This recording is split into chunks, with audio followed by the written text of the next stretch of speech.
penyesuaian, berarti kalian sudah ada gambaran dong Ya. terkait dengan jurnal penyesuaian. Nah, sebelum Ibu bertanya sedikit tentang jurnal penyesuaian, Ibu akan menyampaikan untuk capaian pembelajaran mata kuliah ini ya, mata kuliah pengantar akuntansi itu adalah supaya kalian nanti bisa memahami konsep dalam penyusunan laporan keuangan.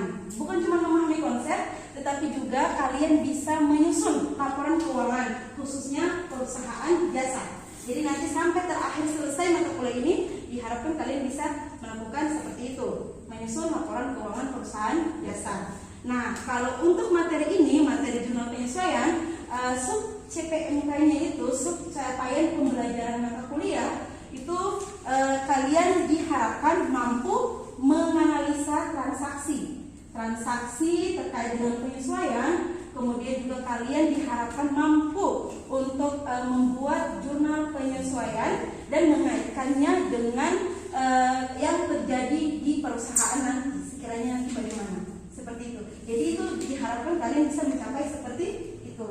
Oke, baik. Kira-kira tujuan dan manfaat kalian belajar jurnal penyesuaian apa? Ada yang tahu? Apa? Silakan. Kalau menurut WIB dan JJK, jurnal penyesuaian adalah jurnal yang memiliki fungsi agar pendapatan yang semestinya telah diperoleh perusahaan tercatat pada periode tertentu, juga agar beban yang dimiliki perusahaan ditipis pada periode yang semestinya. Oke, baik, itu adalah definisinya. Oke, benar. Nah, kalau untuk tujuan dan manfaat kalian mempelajari materi ini adalah yang pertama, supaya nanti kalau kalian masuk ke dunia kerja, itu kalau kalian bagian accounting atau bagian keuangan, yang namanya perusahaan kalau disuruh buat laporan keuangan pasti ada namanya data penyesuaian. Karena data yang kalian sudah kerjakan sampai di neraca saldo itu adalah data yang belum menunjukkan nilai yang sebenarnya. Nah, tadi Ibu bilang seimbang belum tentu benar. Nah, kayak gitu. Jadi nanti kalian akan diharapkan dapat membuat penyesuaian untuk laporan keuangan perusahaan, baik perusahaan mikro, perusahaan jasa, perusahaan dagang, maupun nanti perusahaan yang lebih besar lagi. Tetapi karena siapa yang telah belajar mata kuliah ini hanya sampai di perusahaan jasa, berarti kalian diharapkan nanti mampu membuat penyesuaian, jurnal penyesuaian untuk perusahaan jasa. Oke, baik, sudah dipahami? Sudah. Baik, untuk model pembelajaran kita pada materi ini adalah studi kasus, kemudian ceramah singkat yang tadi Ibu sudah sampaikan sedikit dan nanti akan Ibu lanjutkan beberapa menit kemudian cooperative learning atau kita model pembelajaran kerjasama, ya. Baik, contoh nyata untuk jurnal penyesuaian. Kira-kira baik, kita lanjut ke materi inti kita adalah jurnal penyesuaian. Tadi sudah kita sedikit merefleksikan kehidupan nyata dengan jurnal penyesuaian. Nah, sekarang jurnal penyesuaian itu apa? Ada yang tahu? Karena Ibu sudah kasih gambaran, jurnal penyesuaian itu apa? Nah, silakan. Jurnal penyesuaian adalah jurnal yang dibuat ketika ada perubahan saldo pada suatu akun dan harus disesuaikan ke dalam buku besar perusahaan pada akhir siklus akuntansi dengan tujuan untuk mencatat pendapatan atau beban yang tidak diakui oleh periode tersebut. Baik, benar, good. Tepuk tangan dulu. Ada yang lain yang bisa mempersingkat jurnal penyesuaian itu sebenarnya apa? Ada yang tadi? Jurnal penyesuaian itu apa? Jurnal penyesuaian adalah jurnal yang dibuat untuk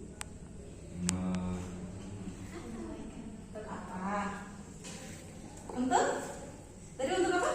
Untuk menyesuaikan Saldo yang ya, silakan. untuk menyesuaikan saldo-saldo di buku besar, sehingga oke. dibuatnya jurnal penyesuaian ini. Oke, baik. Ada lagi yang lain? Jadi memang jurnal penyesuaian namanya saja jurnal penyesuaian. Berarti jurnal yang dibuat untuk menyesuaikan.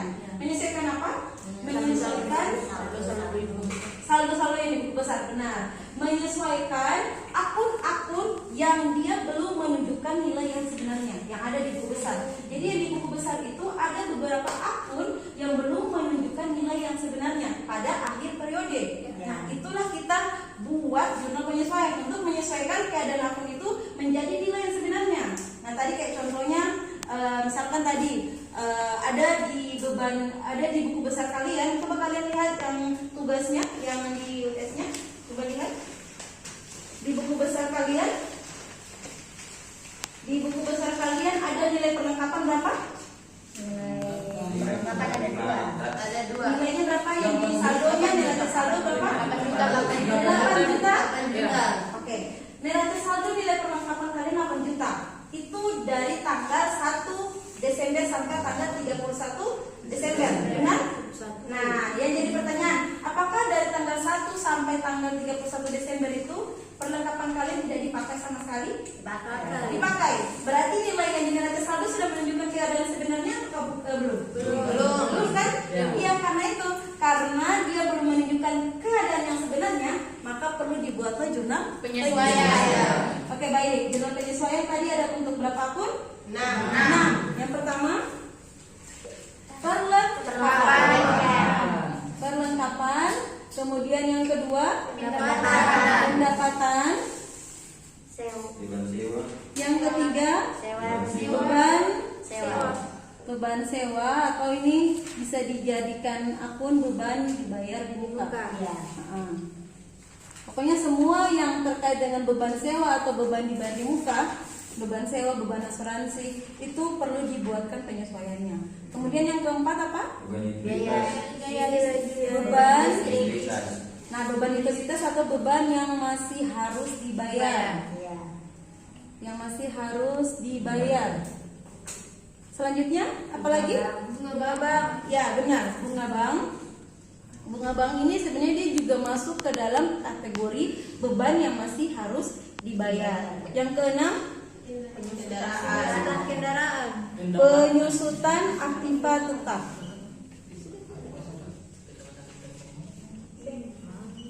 Oke.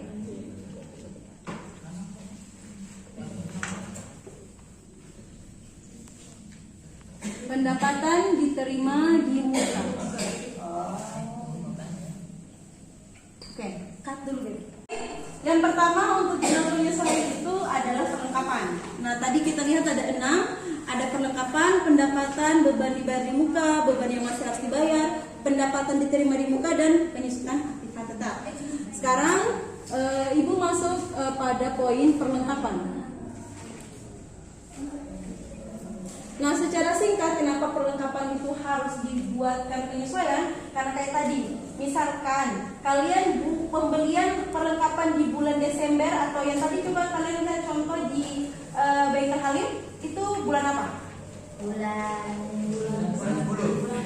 Oktober. Oke, baik. Bulan Oktober, selama bulan Oktober di neraca saldo kalian itu perlengkapan ada berapa? Ada 2 dan nilainya 5.500.000.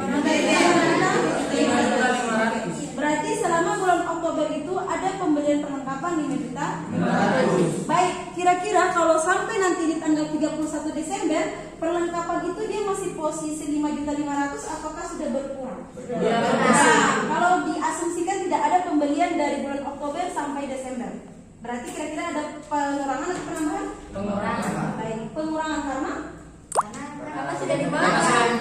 Benar sekali. Jadi perlengkapan akan mengalami pengurangan karena dipakai.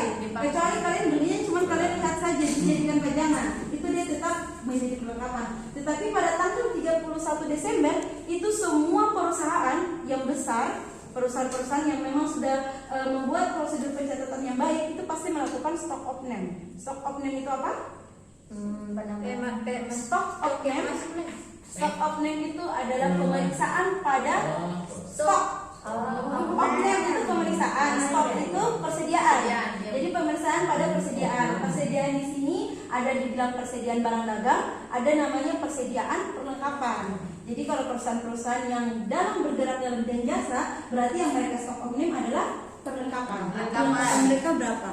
Oke. Nah, kita lihat contoh untuk Bengkel Halim. Kita contohkan yang pertama, Ibu kasih soal untuk kalian, perlengkapan yang tersisa di tanggal 31 Desember 2 juta rupiah. Coba kalian catat, perlengkapan yang tersisa di tanggal 31 Desember adalah 2 juta rupiah.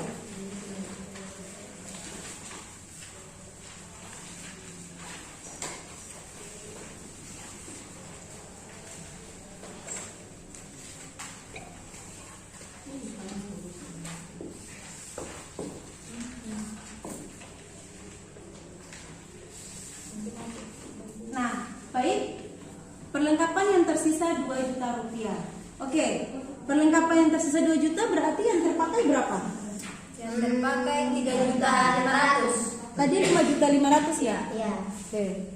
5.500.000 nilai perlengkapan. Yang tersisa adalah 2 juta, berarti yang terpakai adalah 3.500.000. Oke, ini terpakai. Nah, untuk jurnal penyesuaian sendiri ada 2 pendekatan. Pendekatan nominal dan pendekatan real. Oke, pendekatan apa? Pendekatan real. Ya, benar. Pendekatan nominal itu ketika kalian membeli aset dan kalian akuinya sebagai beban. Contohnya ketika kalian beli perlengkapan, akuinya bukan perlengkapan tetapi akuinya sebagai beban perlengkapan. Itu namanya pendekatan nominal. Berarti kalau ada perusahaan yang mencatat seperti itu, jangan menjudge perusahaan tersebut salah, tetapi perusahaan tersebut dia menggunakan pendekatan nominal. Kalau yang kita lakukan dari kemarin-kemarin itu menggunakan pendekatan real. Jadi ketika ada pembelian aset, kita akui sebagai aset. Jadi ada pembelian perlengkapan, kita langsung akui sebagai perlengkapan. Ada pembayaran sewa untuk 1 tahun, kita akui sebagai sewa dibayar di muka. Nah, itu namanya pendekatan real. Oke? Baik, sudah bisa dilihat perbedaan antara pendekatan real dan pendekatan nominal. Nah, ada yang mau bertanya? Nah, silakan. Bagaimana kita dapat mengetahui kalau perusahaan itu dia menggunakan pendekatan real dan pendekatan nominal? Oke, pertanyaan yang bagus. Ada yang bisa menjawab? Mungkin tadi yang sudah dijelaskan sedikit. Mungkin Ya, silakan. mungkin dari abang punya neraca saldo di situ tertulis beban perlengkapan atau perlengkapan saja. Ya, kalau beban perlengkapan berarti dia menggunakan pendekatan apa? Real, nominal. Benar. Kalau pendekatan real berarti menggunakan Aset. akun aset atau akun perlengkapan. Benar. Jadi kalian cuma cukup lihat di neraca saldonya. Di neraca saldonya kalau muncul beban sewa, ini tidak ada sewa dibayar di muka nih. Yang ada cuma beban sewa. Berarti itu otomatis perusahaan tersebut menggunakan pendekatan nominal. Tapi kalau munculnya sewa dibayar di muka, munculnya perlengkapan, oh berarti perusahaan ini menggunakan pendekatan real. Itu saja. Jadi kalian sudah tahu, oh kemana arah pembuatan jurnal penyesuaian kalian. Pasti kalian akan menggunakan pendekatan yang sesuai dengan data yang ada di neraca saldo. Itu saya bertanya. Ya, silakan. Kalau semisal itu di dalam saldo terus yang ada neraca saldo yang ada cuma soal terus soalnya itu tertulis perlengkapannya yang dipakai itu 3.500.000. Yang lalu itu kapan pakai pendekatan real atau pendekatan nominal karena di situ tertulis cuma perlengkapan yang dipakai. Baik, kalau di situ dibilang perlengkapan yang terpakai misalkan 3 juta. Nah, kalian lihat dulu perlengkapan tersebut pernah dibeli tidak? Kalau kalian pernah beli, kalian jurnalnya sebagai apa? Karena kalau tidak sampai di neraca saldo nih, cuma sampai di jurnal umum nih. Nah, di jurnal umum kalian lihat, waktu kalian beli perlengkapan pertama kali, kalian catatnya sebagai perlengkapan dan kas. Otomatis ini pendekatan real dong. Gitu. Kalau tidak sampai di neraca saldo, cuma jurnal umum. Seperti itu. Bisa? Bisa, Bu. Oke, good. Silakan. Misalnya kalau kamu menyesuaikan tadi kan bicara persoalan penyesuaian. Apakah kamu bisa menggunakan satu kali dua-dua tentang pendekatan itu? Oh, baik, ini pertanyaan yang bagus. Ibu apakah bisa menggunakan sekaligus pendekatan ini? Sebenarnya kalau menurut akuntansi itu hanya menggunakan satu saja. Cuman perusahaan ini kan ya ada kebijakan tersendirinya. Ada yang menggunakan 2 pendekatan, ada yang menggunakan 1 pendekatan. Nah, nanti mau dilihat itu gampang saja. Lihat dari akun tersebut. Jadi misalkan nih, di neraca saldo yang muncul ada perlengkapan, ada juga di bawahnya itu bukan sewa dibayar di muka, tetapi yang munculnya itu beban sewa. Otomatis perlengkapan menggunakan pendekatan real. Beban sewa menggunakan pendekatan nominal. Tidak apa-apa. Yang penting kalian paham, oh ternyata perusahaan ini dia menggunakan 2 pendekatan. Dan bagaimana cara kalian membuat jurnal penyesuaian untuk perlengkapan dan membuat jurnal penyesuaian untuk beban sewanya nanti. Yang penting kalian tahu aja dulu, oh ternyata mereka menggunakan pendekatan ini. Kalau kalian sudah bisa bedakan, gampang jurnal penyesuaian itu. Oke? Bisa? Bisa. Alhamdulillah. Nah, misalkan kayak gini saja. Ibu kasih kalian contoh jurnal penyesuaian dalam kehidupan nyata. Misalkan, siapa sini anak kosan? Anak kosan. Nah, kosan kalian dibayar per bulan atau per tahun? Per bulan. Ada yang per tahun? Tidak ada. Tidak ada.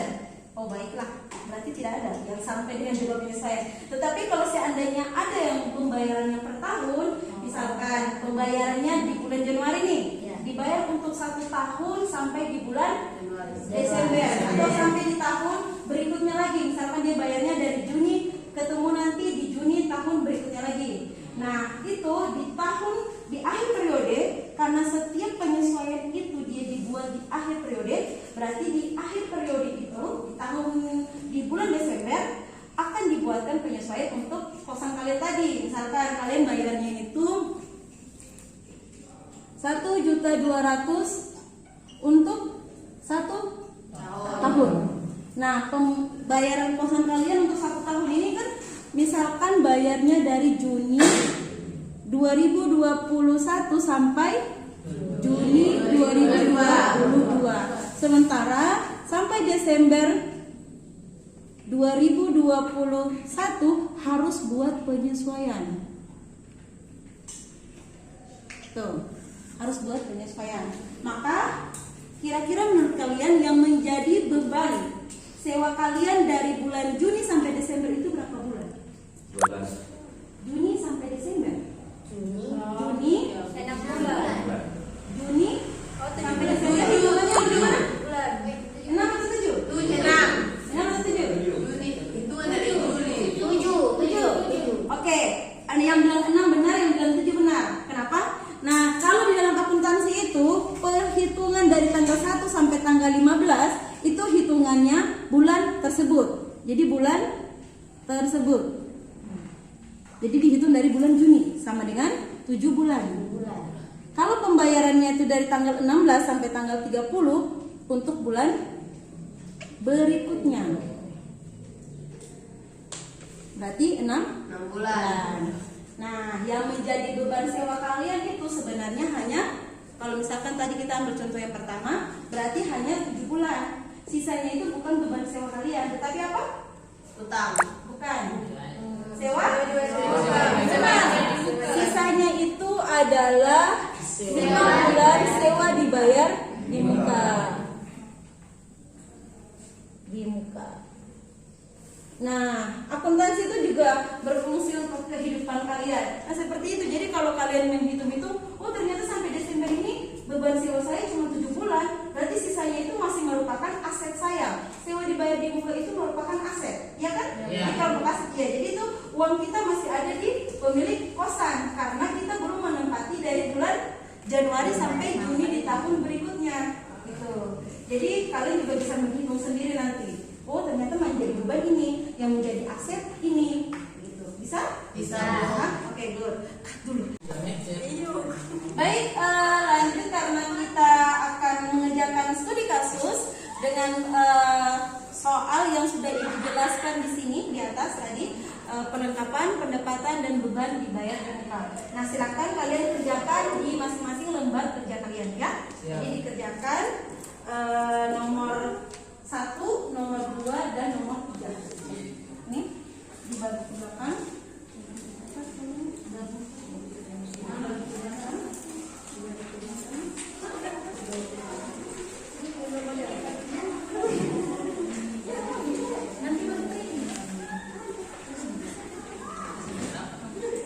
Baik, petunjuk soalnya sudah ada di situ.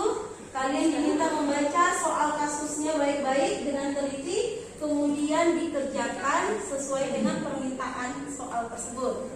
Jadi yang pertama dibaca baik-baik soalnya dan diminta apa? Jadi yang diminta itu kalian hanya diminta membuat jurnal. Yang berikutnya di buku besar dan yang lain itu nanti akan kita bahas berikutnya. Oke, bisa? Silakan dikerjakan sekarang. Waktunya 10 menit dari sekarang.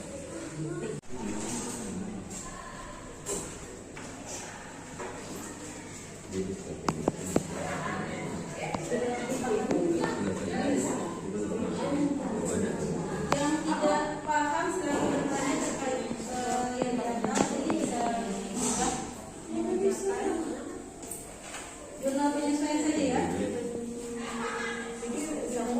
Jurnal penyesuaian 1, 2 dan 3.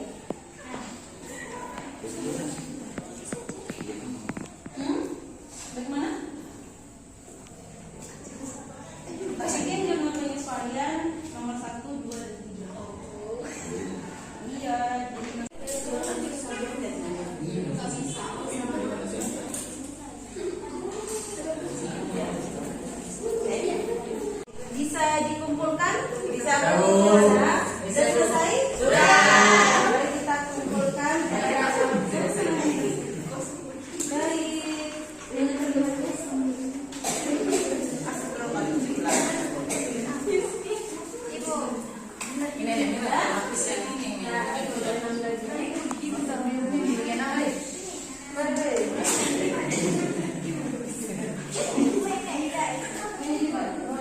sudah selesai, Masya Allah. Kayaknya terang-terang semua nih. Nanti kita akan, nanti Ibu akan periksa, sedikit lagi Ibu akan kembalikan, ya, sambil kalian mencatat dulu yang ada di papan, ya. Baik. Untuk materi ini kita juga harus mengaitkan dengan pengabdian. Nah, bagaimana cara kalian bisa melakukan pengabdian nih? Pengabdian. Nah, pengabdian kalian itu diintegrasikan dengan materi ini. Nanti Ibu kasih kalian tugas. Bagaimana tugasnya itu adalah kalian mencari perusahaan kecil yang usaha mikro, misalkan salon atau bengkel. Nah, kalian melihat pencatatannya, kemudian kalian buat kalau ada jurnal penyesuaiannya, kalian buat jurnal penyesuaiannya. Kalau mereka tidak mencatat jurnal penyesuaiannya, maka kalian harus membimbing mereka untuk mencatat jurnal penyesuaiannya dengan cara kalian meminta dulu informasi mereka. Jadi informasinya misalkan gini, wah kalau ini kan kita baru di awal bulan, berarti di tanggal 31 Desember itu ingatan mereka masih ada. Ya, kalau tidak catatan kecil-kecil mereka masih ada. Jadi kalian bisa bertanya ke mereka terkait dengan transaksi mereka di akhir tahun. Kemudian kalian bisa membuat transaksi mereka itu di dalam jurnal penyesuaian. Kalau mereka tidak tahu membuatnya seperti apa, kalian bisa tuntun mereka. Ya. Nah, itu bentuk dari pengabdian yang diintegrasikan dalam materi perkuliahan kita kali ini. Baik, bisa? Bisa. Jadi kalau kalian butuh surat izin untuk masuk ke perusahaan tersebut, nanti bisa menghubungi sekretaris kalian di bawah. Nanti insya Allah akan dibantu biar lebih memudahkan kalian masuk ke perusahaan-perusahaan mikro. Ya, jadi lebih formal. Baik, bisa? Bisa. Oke, Ibu percayakan kalian pasti bisa. Insya Allah minggu depan akan kita bahas sama-sama bagaimana sih kasus-kasus yang ada di perusahaan-perusahaan mikro. Sudah? Sudah. Karena kita sudah di penghujung materi kita, sebelum kita tutup materi kita hari ini, Ibu mau tanyakan dulu, bagaimana pengalaman belajar kalian untuk materi kali ini? Kan ada yang bisa mengeluarkan pengalaman belajar saya ini seperti ini. Silakan, ada? Ya, silakan. Oke, terima kasih Ibu. Mungkin di sini yang saya dapat itu yang pertama saya baru mengetahui ternyata bukan hanya jurnal umum saja yang diperlukan dalam perusahaan, ternyata juga buku besar, ada neraca, bahkan ada jurnal penyelesaian. Itu mungkin hal yang baru untuk saya karena di pemikiran saya cuma akuntansi itu cuma belajar tentang jurnal umum saja. Terus ternyata perusahaan itu membutuhkan jurnal penyelesaian untuk menyesuaikan apa yang mungkin yang tidak tercatat saat dalam jurnal umum dibuat dalam jurnal penyelesaian. Jadi itu hal yang mungkin baru untuk saya. Baik, Bu.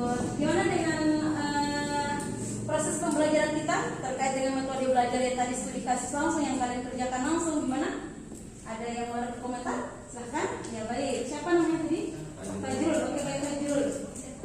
Jadi saya pikir bahwa sebenarnya jurnal penyesuaian ini sangat penting karena di jurnal penyesuaian kita dapat mengevaluasi kembali kira-kira teknik apa yang kita alami sebelumnya, mengalami keturunan atau ketambahan dan tidak ketelitian kita terhadap pendapatan maupun apa yang kita keluarkan daripada pengelolaan perusahaan kita tersebut. Itu sangat penting bagi saya dan menurut saya wajib untuk kita memahami tentang jurnal penyesuaian. Oh, baik, good job. Tepuk tangan dulu untuk mereka. Oke, sebelum Ibu menyimpulkan materi hari ini, Ibu akan kasih tugas kalian yang tadi sudah tugas kalian sudah dipahami? Sudah. Nah, materi selanjutnya itu terkait dengan neraca lajur. Oke? Neraca lajur. Jadi kalian Ibu harapkan siapkan materinya, baca terkait dengan neraca lajur. Kalau ada jurnal artikel yang terkait dengan neraca lajur, silahkan dipelajari agar minggu depan kita bisa berdiskusi lebih intens lagi. Ya, baik, Ibu menyimpulkan singkat. Ternyata di jurnal penyesuaian itu jurnal yang sangat dibutuhkan oleh perusahaan supaya bisa membuat akun